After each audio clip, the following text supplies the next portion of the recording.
पहाड़ों के बीच एक गांव था। उस गांव का नाम खाती गांव था।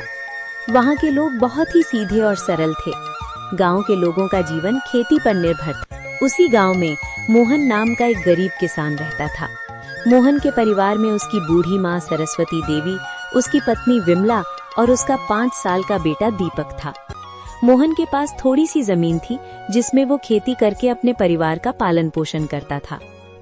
उगता हुआ सूरज दुनिया के लिए रोशनी लाता है, पर मोहन के लिए ये सिर्फ एक और दिन की जद्दोजहद लेकर आता है।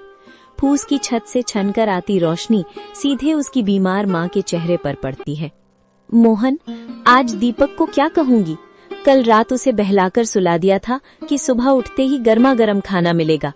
अब वो जागने वाला है, चूल्हा ठंडा पड़ा है और मेरी ममता लहूलुहान हो रही है।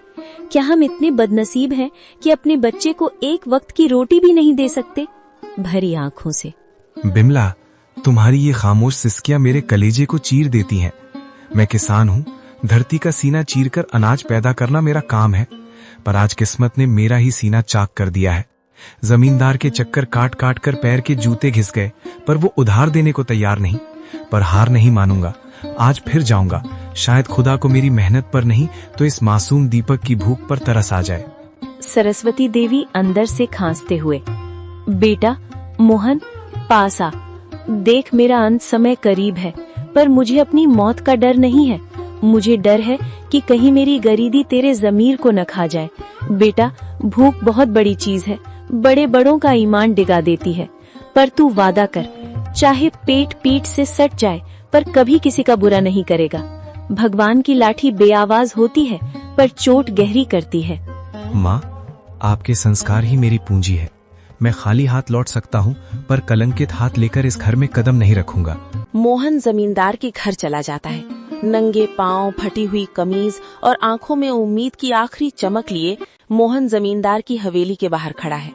सूरज की तपिश उतनी नहीं चुभ रही थी जितनी पेट की भूख और घर में बीमार माँ की कराह चुभ रही थी। जमींदार साहब एक आरामदायक कुर्सी पर बैठे हुक्का गुड़गुड़ा रहे थे, मानो मोहन का दुख उनके लिए कोई मनोरंजन हो।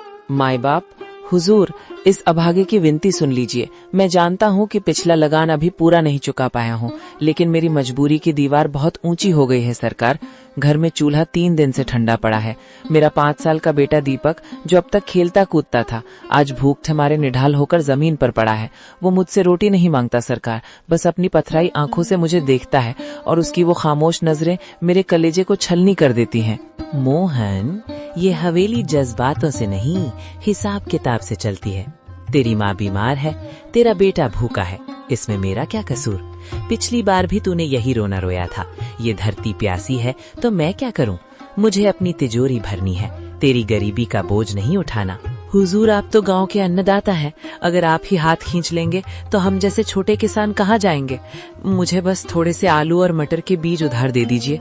मैं दिन को दिन नहीं समझूंगा, रात को रात नहीं देखूंगा। मैं अपने खून पसीने से उस बंजर जमीन को सींच दूंगा। मैं वादा करता हूँ सरकार, फसल कटते ही सबसे पहले आपका कर्ज चुकाऊंगा। मेरी माँ घुट घुट कर मर रही है, उसे दवा चाहिए। हुजूर, एक बाप होने के नाते मुझ पर तरस खाइए। क्या एक गरीब के बच्चे को जीने का हक नहीं है?